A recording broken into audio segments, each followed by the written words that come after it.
Welcome back. Time to grab a board, swim out into the sea of ideas, and see if you can't catch a wave as the sales pipeline curls up over the horizon here with the man who's been doing it longer than I had no idea. This is the man who just celebrated his 10th anniversary in business, ladies and gentlemen. We're talking about... let's see if we can get the applause thing up here. There we go. We're talking about Matt Heinz, folks. Hey, Paul. How you doing? I was privileged to be asked to submit a video. I did it half awake, sitting up in my bedroom here, and I thought later, everybody else looked so professional, so cool, had so much wittier things to say. Boy, I want to do over here. Well, no, I really appreciate you doing it. This, for those who are listening, last Saturday marked our 10-year anniversary in business. It was my first day officially after I quit my job, and it was my first business day as Heinz Marketing, and it was exciting and terrifying. And I can for sure say, like 10 years later, it's still versions of exciting and terrifying. But my assistant, my great assistant Sheena, she surprised me with. She basically asked a bunch of people that we work with, people that we're associated with, partners and friends of the business over the years, to do short videos, kind of highlighting our anniversary. And it was. As you know, I mean, you know me now well enough, Paul. Like I'm not a big self promoter, so it was a very uncomfortable time sitting in the room with our team and watching those videos. But it was and you had your mom and you had your sister and all these people. My favorite part was actually. We haven't published this online publicly on purpose because we're not. I don't want to self-promote, but there's a video that my wife did, and she has our 3 kids behind her, and our kids are 5, 7, and 9, and so they are. If you have young kids, like they are wiggly, right? And so that's right. They're poking each other and everything. Yeah, right. Yeah, no. She starts the video by she's saying something, and the kids are sitting there still, and almost at the exact same time, like 7 or 8 seconds in, they all start wiggling at the same time, and they've all got their different things they're doing. And I had to go back and watch it again to actually hear what Beth said, because we were all just laughing. And I saw the same thing, and I love the part where, as she's giving you this heartfelt, hey, congratulations, honey, she's slapping one of the kids like, stop it. Only a mom can do those two, sincere and scary at the same time here. Yeah, no, I think she was literally, I think Evan, our youngest, was literally headbutting her at that point in the video, so she's trying to get them to calm down. Hi, honey, we are proud of you. Stop that.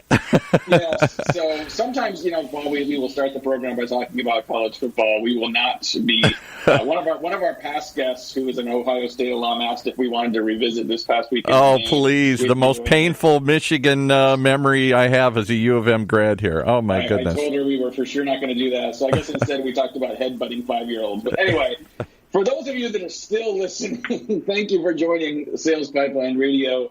We are here every week live at 11:30 Pacific, 2:30 Eastern. Thank you so much for those of you joining us live on the Funnel Media Radio Network, live from work. For those of you listening to the podcast, thank you so much for subscribing. You can find us wherever fine podcasts are available, on YouTube, on Google Play, iTunes Store, Stitcher, and others.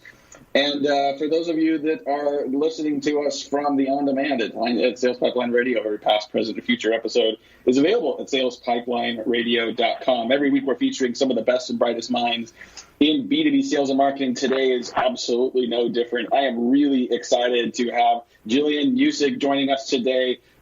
She is a serial entrepreneur. She is the co-founder of Moz. If you do anything relative to SEO and search engine management, you know Moz. She has become a startup whisperer, a sought-after speaker and counselor for companies all over the world. And Gillian, I really appreciate you taking some time to join us today. I'm delighted to do so, and I enjoyed hearing the story of having family in all kinds of unopportune places or inopportune places. Certainly I know something about a family business. You do, and I want to touch a little bit on that as we get in. But I think, your background, you've been running businesses for a very long time, and I think you spent years kind of running Outlines West as a marketing and advertising company before getting into Moz and some other ventures. Talk a little bit about your entrepreneurial journey. Like, did you know you wanted to be a business owner from the beginning? Are you an accidental entrepreneur? How did that really get started? I make a very bad employee. I think people knew that when I was 3 or 4. I don't take direction well, and I don't suffer fools easily. So that doesn't make for real good middle management. But I fell into entrepreneurship, I guess, back-assward. And I did so because my husband was a Boeing employee. And that's not a culture where you sing Kumbaya and you fail fast and fail often. It's a very rigid corporate culture, and it must be. And I'll share a little story about why. There was a very famous speech by the president of Boeing Commercial to the entire commercial portion of the company at an event that celebrated one of their anniversaries, I don't know, 75th or 80th or something like that. And he said, if we aspire to the same level of perfection of performance as Federal Express, 99.97% perfection of delivery of our product, we will kill only 1 million people per year. Go make airplanes. Right. So fail fast, fail often, not going to happen.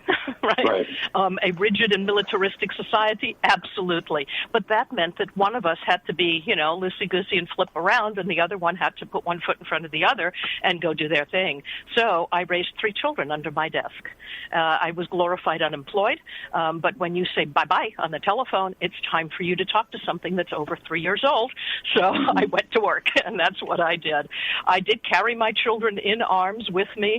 They grew up literally under this desk. The youngest will tell you the color of the blanket he slept on under the desk. He still remembers. And I kept those. So delightful. But over time, they grew up. They went to school. And as they grew, so did the company. I had a small regional marketing firm. It was not much of anything. So this was small entrepreneurship, lifestyle business in the highest sense of the word, literally designed to, to occupy rather than to bring in a serious paycheck while somebody else did that sort of thing. So for a long time, that was the case. In 1994, I became involved with MarketLink International, and it was the first international commerce center on the World Wide Web. The web was about 2 weeks old. So I was the grande dame of internet marketing because I was there 4 seconds before the next guy. Really, we were so full of ourselves. We scanned business cards in full color and popped them on that fresh new web. But by the time we were finished, we had real-time live translation between international traders here in Seattle, where I'm located, and in Beijing or anywhere else in the world. And there was no Babelfish, there was no Google Translate, none of that. It was live translators. And I thought, I was smitten. People who communicate, people who get to know and understand each other. You could see the expression on the face. You could hear the timbre of the voice and understand what was being said. And you could trade. What an extraordinary thing.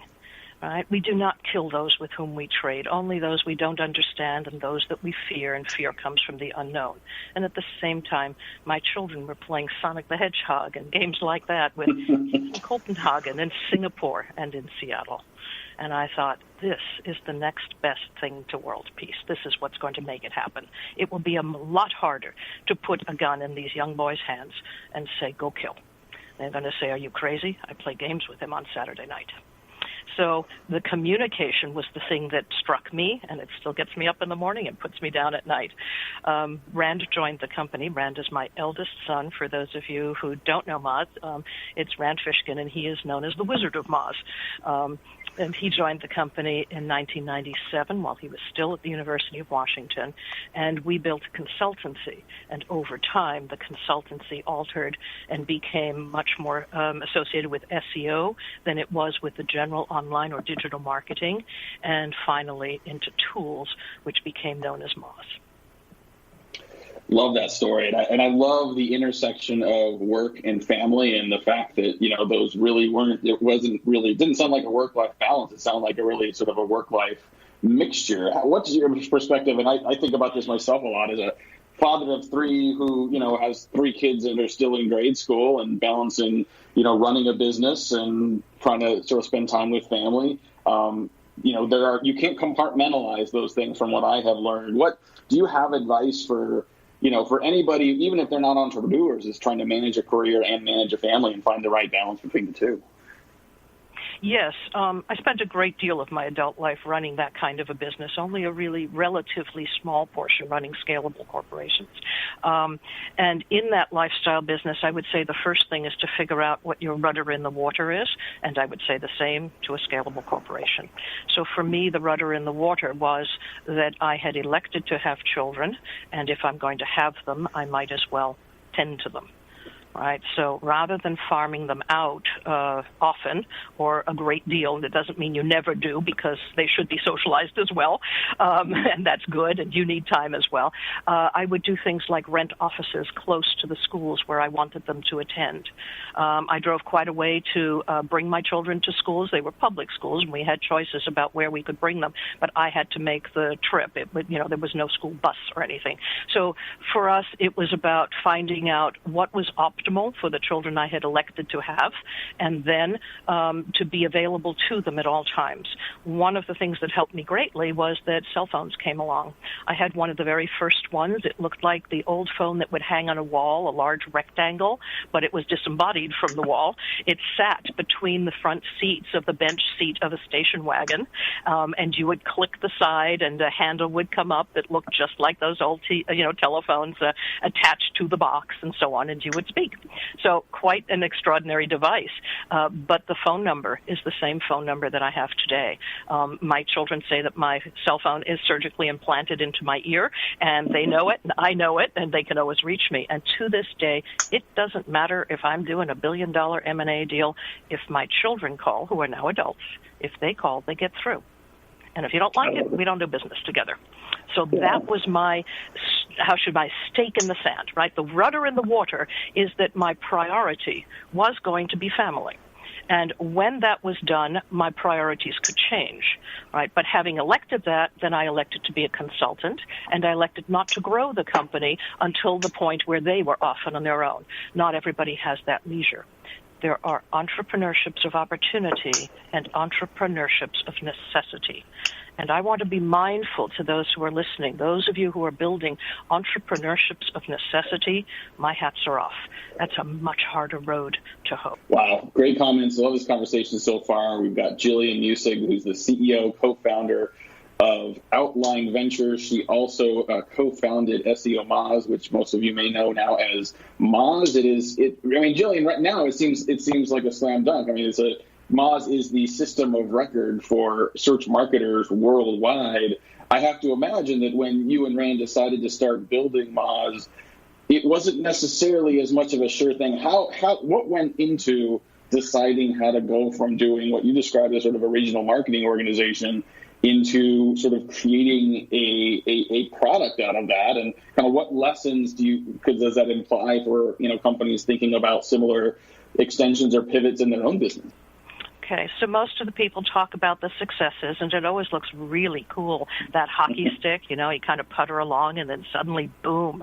Here's the deal. That's the short end of the hockey stick that you're looking at, and the rest of it is hidden. If you go backwards and to the left, you'll find there's a really long hockey stick that goes that way, and much of it is very bent and misshapen and falls into the ground and into the mud and into things that are worse than mud. And finally it came up, and then you got that little hockey stick.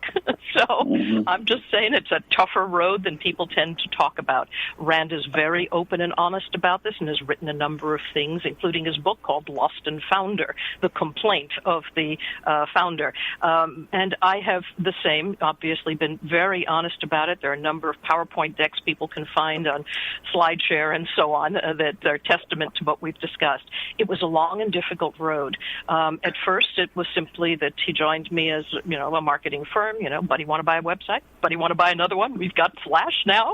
Ooh, buddy, want to buy another website? Because it turns out in 1997 that the pages of the web shall be organized by search engines, and the search engines don't read Flash. So we went through the whole iteration, back and forth and up and down, all of the games to play. But in 97, it became evident, right? That's when kind of the major search engines started to show up, and the landscape began to define itself. Until then, it wasn't evident. So beyond that, though, we worked through in kind of services industry. Rand was searching for what he would like to create in this brand new web, which was, as he described, a universe unfettered by the laws of math and time. Quite extraordinary that we got to be alive and to populate it at that time. So that was great. But then in 2001, nobody wanted to buy a website for love or money.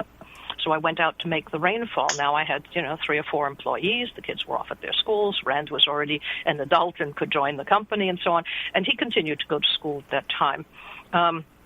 And I went out to make the rainfall, and I heard the same thing again and again. We have no more capital expenditure. We'll see you when this is over. The dot-com bust was pretty tough, right? And I saw dozens of me going down in flames. Some of them sold snake oil and deserved to, but some of them were honorable competitors. It was a very scary time. And every now and then I would hear, well, I don't have capital expenditure, but I have operating capital. You bring me $1, I'll give you a corner off the dollar. Well, I know what that is. That's commission sales online. I didn't even have the words affiliate marketing to wrap around it. Right? But I'm a quick study, so I figured it out. And in those days particularly, there were only 4 ways to make money in affiliate marketing: porn, pills, casinos, and ringtones. I'm sure there were a couple of others, and people who did it probably will correct me, but that was pretty much the landscape. And I thought, well, I can't play that game. It's not, how should I say, an ethical decision, a moral decision, so it's a business decision. This is not a world that I occupy. I am not the person, how to say, that races in where angels fear to tread. But these are the industries, not just the business, but the industries that built the web. It wasn't built by .gov, .org, and .edu.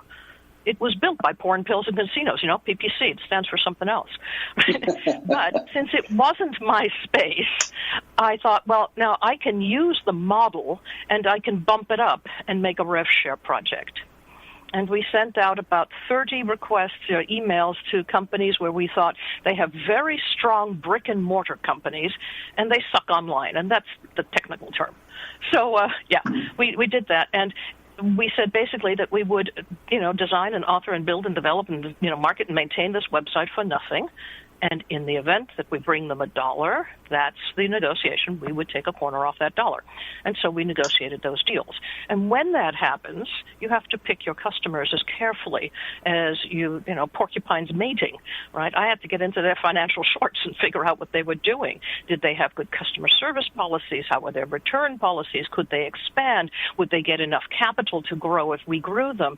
I mean, we could grow companies 600, 800, 1,000 times by expanding onto the web. And, of course, their eyes were as big as saucers. But you had to be sure that it was the right partner. We did about 3 or 4 of those. One of them was disastrous at a time when I was deeply in debt already, because, remember, we were building all these websites now for nothing, but I was paying the bills still, right? So now I was deeply in debt, and creditors knocking at the door. It was a terribly ugly time. At that point, I had to turn back one of those projects. I should have known and trusted my gut, so maybe that's one of my hottest tips to listeners. Do trust your gut. The fact that we don't know how it works does not mean that it doesn't, and you will know when you should not be engaging with a customer. When that prickles, you will know. Just don't. And in this case, it was somebody who sold those kind of miniature cameras and so on. They were, spy cameras, if you will. And he had all kinds of good reasons why they would be in commercial structures and, for general security things. No, it was as ugly and awful as you think it was, and he didn't have good practices, and he was BSing us and everybody else. And finally, we just gave the whole project to him, and he took it away, and whether he made money with it, I don't know. But it was a great loss. It was many tens of thousands of dollars, that had been spent to do this, and we had to cut loose. But it was a Hey, Gillian, I'm going to cut you off. Speaking of cut loose, I want to hear the rest of this story, but we do have to take a quick break and recognize some of our sponsors. We got a lot more. I am so excited. I feel like we're getting a history lesson in the evolution of business, the way it actually works, as well as the evolution of the web. We'll be back in a couple minutes with more with Gillian Muessig. You're listening to Sales Pipeline Radio. I hate to even intrude. It's so interesting, but I do want to remind you that there are methods and ideas and companies out there that can help you. For example, if you're tired of sending sales emails and wondering if they're ever open, there's an answer. you need MailTag. MailTag is a Chrome browser extension for your Gmail that allows you to track your emails in real time. You receive alerts right on your desktop right away as your emails are open. And as a special thank you for anyone listening today to this show, we've teamed up with MailTag to provide you guys with a special discount. Just use the word Heinz, Heinz, and you can get, drumroll, 50% off for life. Yeah, we said for life. Half off if you just enter the code Heinz. Be sure to check out mailtag.io to start your completely free 14-day trial if you want to try it out first, and there's no credit card required. The link will be in the show notes, and we encourage you. Check it out. What if you have to lose except your confusion as to what's happening with your emails?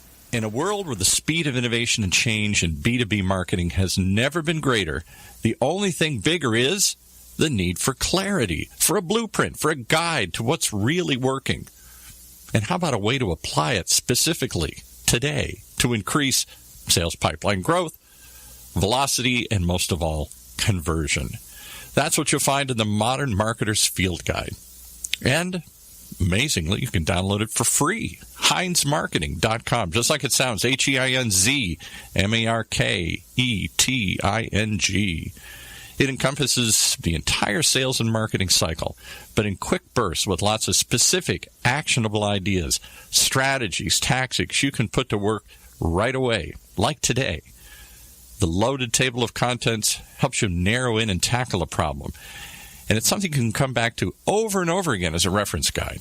Why not download your free copy of the Modern Marketer's Field Guide? It's free. HeinzMarketing.com, just like it sounds. HEINZ, marketing.com. All right, back to Matt and his fascinating guest. We need a much longer show, Paul. I think so. I'm sitting here just in amazement. I'm just enthralled as she's just spinning this yarn here, and I'm thinking, how are we going to sum this up in 2 or 3 minutes here?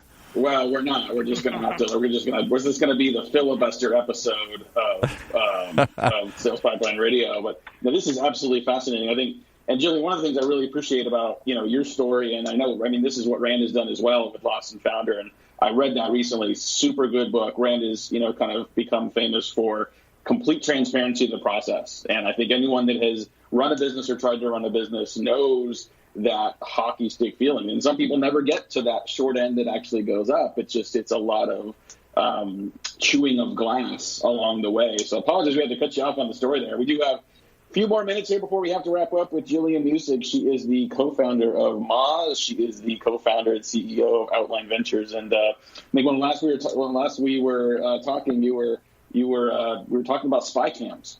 Yes.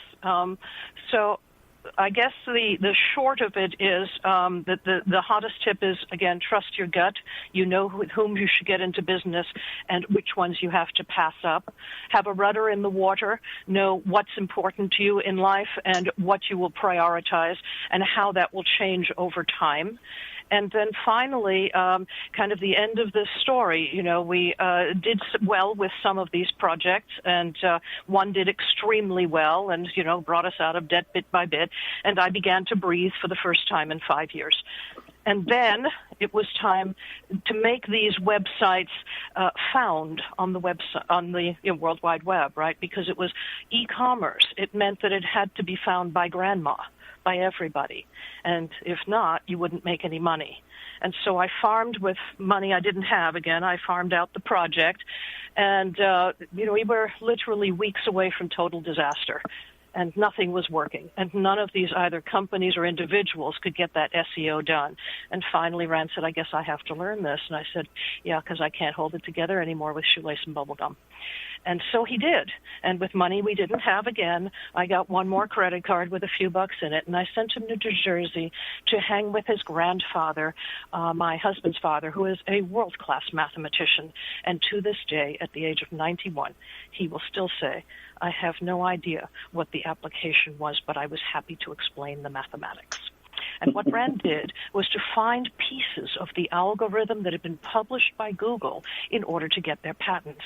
He began to dig into this hard, slogging work that said not, here's an algorithm, how do I scan the system to be number one, but rather my company or my client is, if you will, I don't know, the University of Washington.edu, right? In other words, something where you're not going to scan the system to be number one, black hat SEO, but rather you're making it commercial, the quintessential white hat SEO. And that's what Rand is known for today. It just meant that, again, it was the customer, the client. They had to be in that phone book for the next 1,000 years. So the business decision was made. He went and he found out what was needed, and then he came back and he said, all right, I think I've got this. I know what needs to be done, and in those days you could move the needle and turn the dial in just a few minutes. It was a simpler algorithm and a simpler time. It was Thanksgiving Day in, 2006, and I was pulling turkeys out of the oven and serving both family and all of the people who worked for us. Everybody was hanging around, and the first sales came in for one of the companies, and it was shoestore.net. And at that point, there was a hoop and a holler because the East Coast had finished their turkey dinners, and they began to shop. So it was a very exciting day, and we realized that we were beginning to move up in the search engines. The queries were being found, found our websites and so on, and things started to move, and we survived, but truly by the skin of our teeth. So an extraordinary story and a great deal of luck, I get that, but also hard ingenuity, not, just really difficult work. Not just that Rand is a really bright guy, and he is, no question, but also that he showed up. During those very, very hard years, from 2003 through 2006, Rand wrote a blog called the SEOmoz.org blog. Right, and that's what created that personal reputation that also moved to the corporation. We can create personal reputations much more quickly than we create corporate reputations. So if you're doing this individually, think about that. How will you do that? And there is no shortcut way. It's the hard work. Consider that Rand wrote this blog every single night with lots of research and great care and thoughtfulness, right? He didn't just slap this stuff together and telephone it in, and he did it for more than the 1,001 nights of Scheherazade, as if his life depended on it. Well, and I love the story of the hard work and the resilience and the challenges. And it doesn't always work for everybody, but it certainly worked well for you guys. I know, Paul has used some of Rand's work for podcasting SEO over the years. Rand has, certainly sort of used it to continue to sort of build new businesses. And I love that the majority of the story that you told today is about the struggle to get to a path to the beginning of that short hockey stick. It reminds me a little bit of Phil Knight's book, Shoe Dog, which isn't about, the hockey stick. It's about the path to get there. And a million times he almost ran out of money and, his business partners were screwing him over. And that's the path. And it's never an overnight success.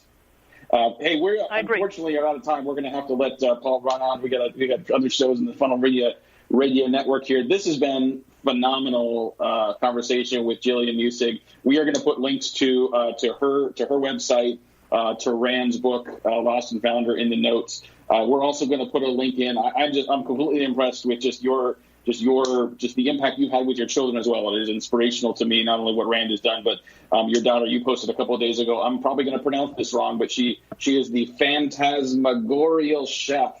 And doing an event. If you're in Seattle and you want to have great food and a very unique experience, we'll put that in the notes as well. But we unfortunately are out of time. Gillian, thank you so much for your time, for your energy, for your stories. Appreciate it very much. You can find this episode again on demand here in a couple of days on SalesPipelineRadio.com. For my great producer, Paul, this is Matt Heinz. You've been listening to Sales Pipeline Radio. You were indeed surfing along on Sales Pipeline Radio right here on the Funnel Radio channel for at-work listeners like you.